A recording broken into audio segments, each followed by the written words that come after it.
Scouting is important. It takes a young boy or girl who is timid, unaware, unskilled, and unconfident, and plays a major role in turning that child into an honorable, able, ambitious, self-confident man or woman.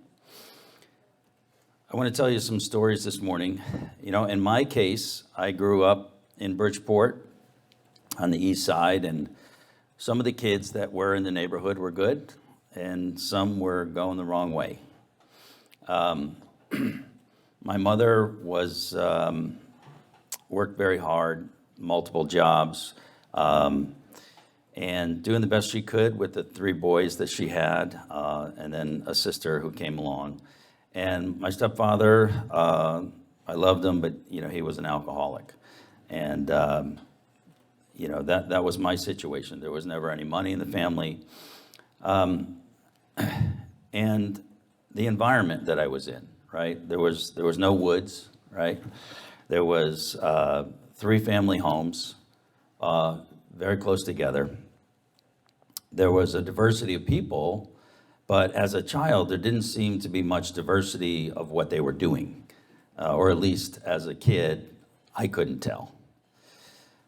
There were no role models other than your parents, right? No thought models, no philosophy for living.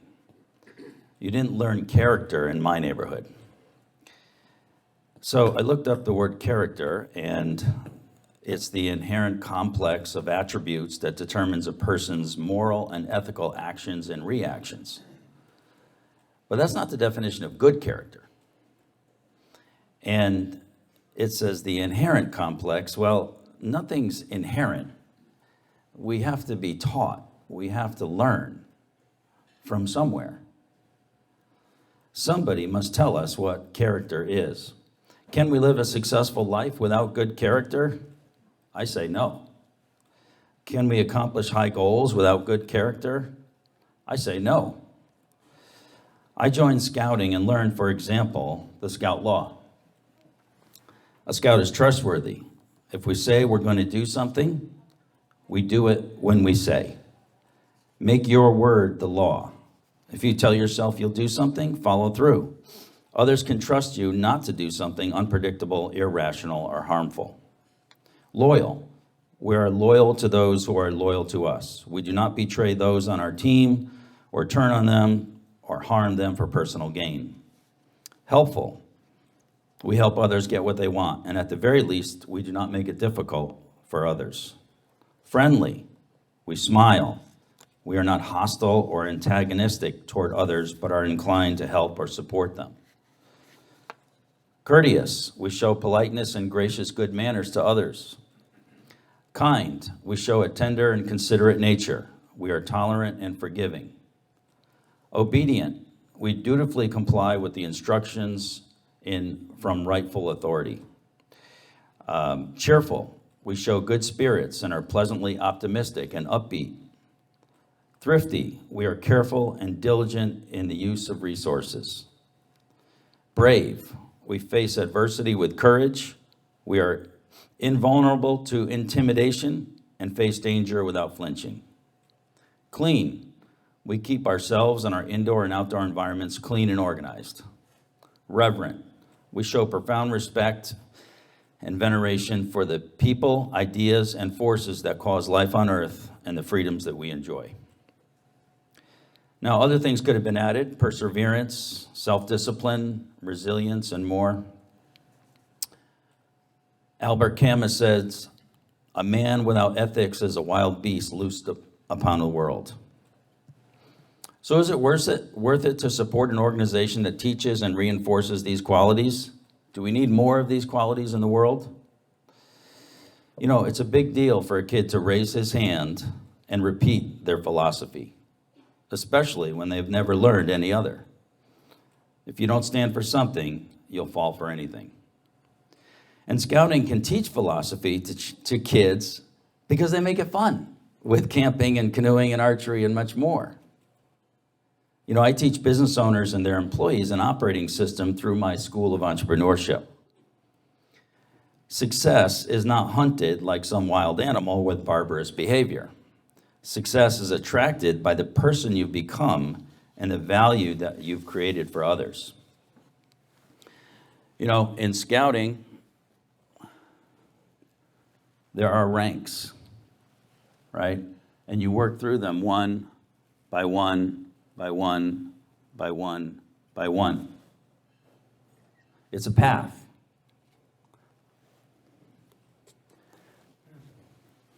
There are skill awards. There are merit badges. Each one is the study of something new, something important. For me, learning what I liked and found easy and what I didn't like and found difficult came through this process. Learning about myself, that I could do things I'd never done before. Don't be afraid. That's the core of it. Believe in yourself. As an adult, I use the modular format, and I want to show you some things that I've not showed a public audience before, but there's a connection, right, between the boy and the man, right? Direct connection. So as an adult, I use that modular format of the scouting program to write my book of solutions program for the home performance industry. One of our companies is Dr. Energy Saver, and previous to us starting, it was called Home Performance, and we used building science, and it was complicated and difficult, and not a lot of people really could get their head around, okay, what does it all mean? What do I do? And we're trying to create this business model around this, and I sat down and used that modular format that I became exposed to and learned in Boy Scouts, and I created this book of solutions, and I made the whole business easy to learn, easy to teach, easy to deploy in people's homes every day. And I saved my business with it. I used that format to write my WOW service program. So in our businesses, we have hundreds of dealers across North America, and we have, I have 2,500 employees myself. And we had to do something to teach these employees how to behave in every situation with every customer and with each other. And so it created this WOW service program, which appears on one sheet of paper, but there's different sections to it. And in each section, there's different, very simple, easy to understand requirements. Maintain a clean, organized environment. We do what we say we're going to do when we say we're going to do it. And so this hangs on the wall of hundreds of businesses across North America.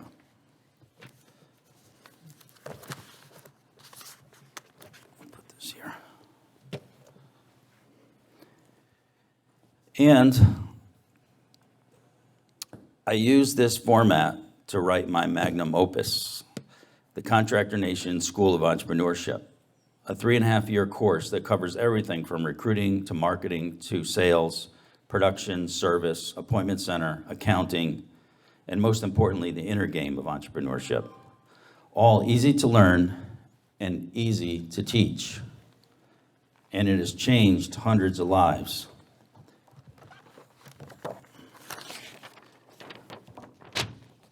This is the index for my School of Entrepreneurship. And each one of these little squares, little merit badges, is an exercise that teaches one piece of the whole puzzle. And it could be 5 to 40-page handbook that you learn from. So for each one of those, this book, and there are 7 of these books, has, put this down, sorry. Okay, there's one, and here's the pages that go along with it. Kind of like a merit badge handbook. Here's another one. Here's another one. Here's another one.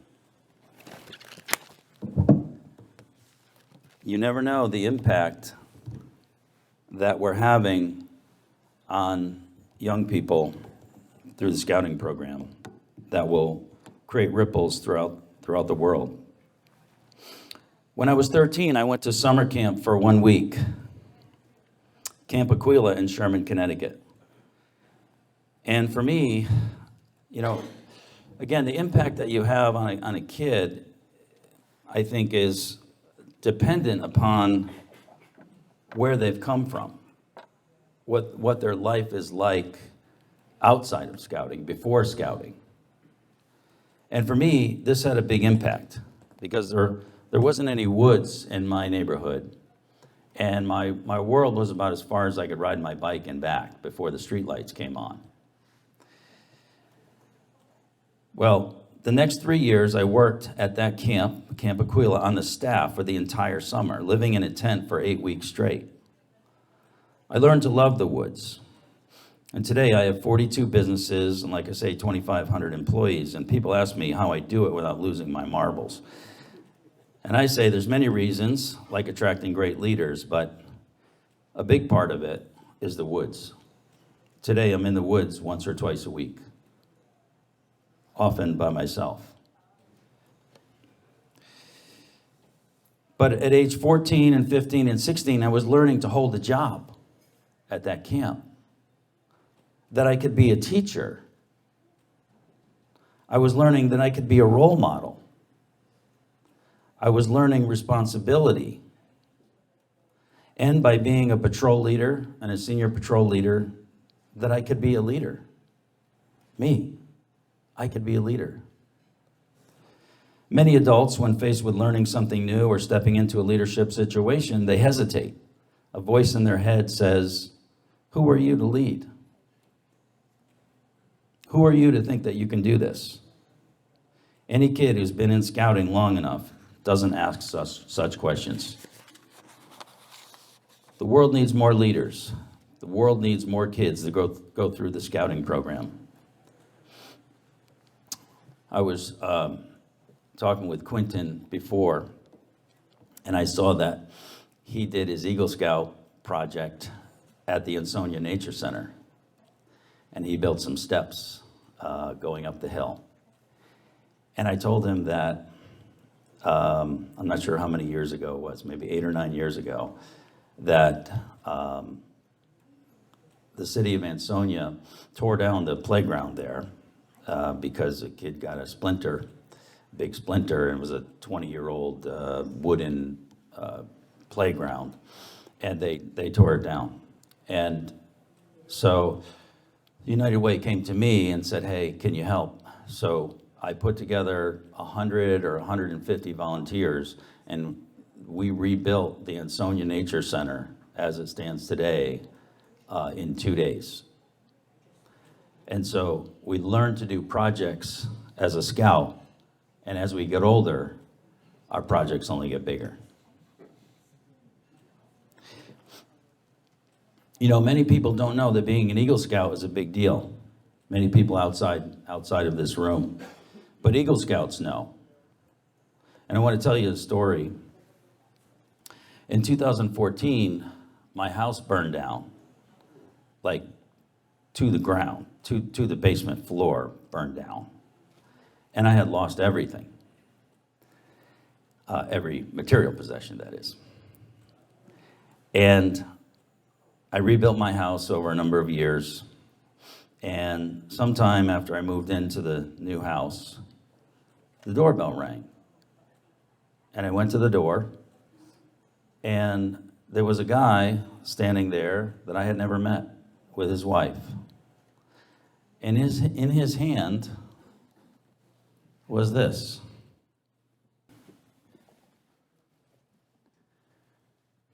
Now, this is my Boy Scout uniform exactly as it was in 1978.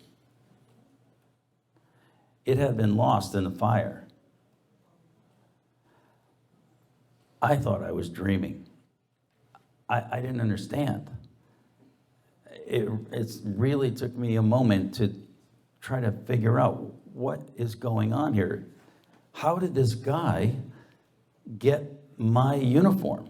And I recognized that as exactly my uniform. There was all my merit badges sewed on the sash in order that I received them. 56 of them. There's more on the back. Troop 108, Bridgeport, SPL, Camp Aquila, Tankatiki 313, OA. Where did this guy get this?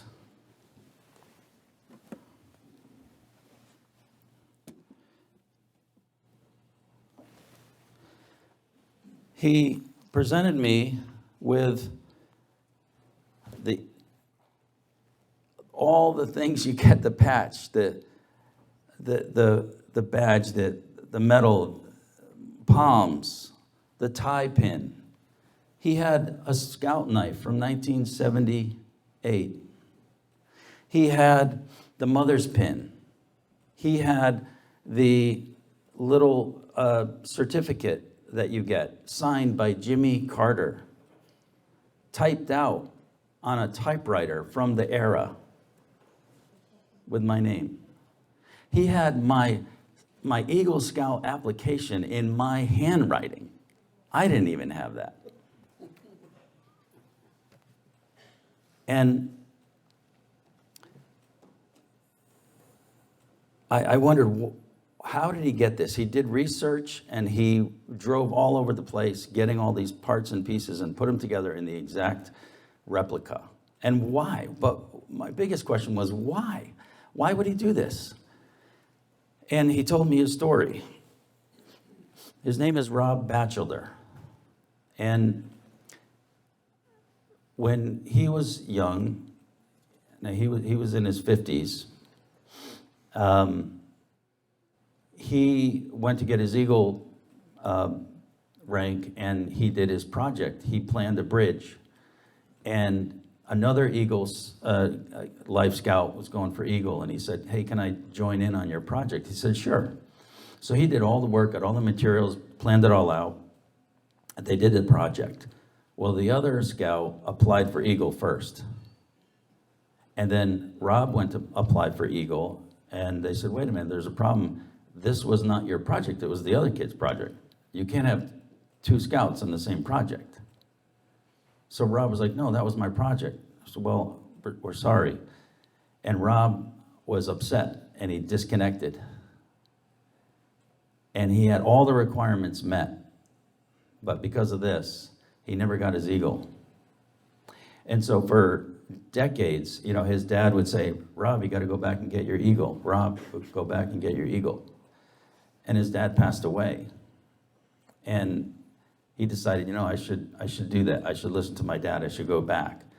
And in his 50s, he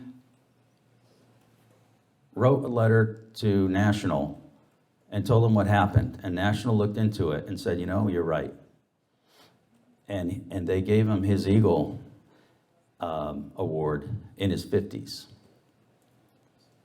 And to him, it was like a wrong had been righted. And it was very, very important. So I didn't know Rob Batchelder. I didn't know who he was. And he just heard about my house burning down and assumed that I lost all my Boy Scout stuff.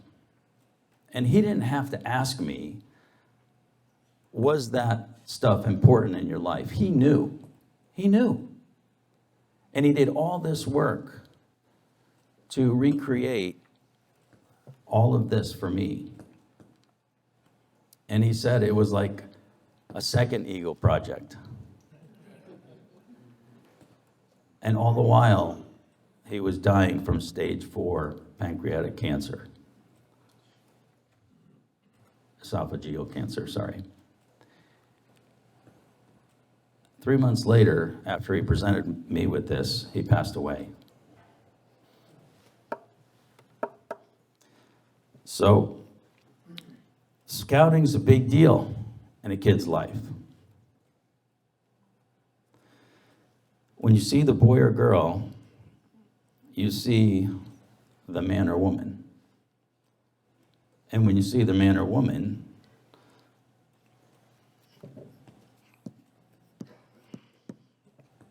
you remember the boy or girl.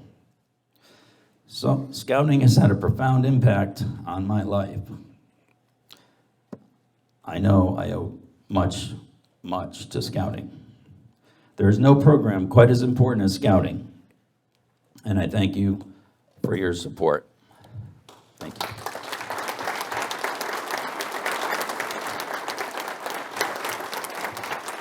Thank you so much.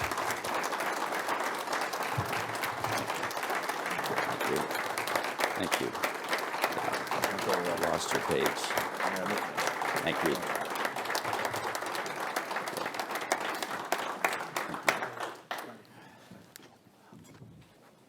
Thank you, Larry. Your leadership is an example for the Scouts we serve each day. You do so much for the community, and it's quite an honor to have you as the keynote speaker of our first annual Friends of Scouting Camp for All breakfast. As a token of our appreciation, we'd like to award a full camp scholarship in your name to send a deserving Scout to summer resident camp at Camp Strang this summer. Thank you very much. Thank you. Also, we'd like to remind you of the adventures our Scouts have here in the Housatonic Council by presenting you with an official Camp Strang hat that's been signed by the Scouts that are here today. So, again, thank you. All right. Thank you. Thank you very much.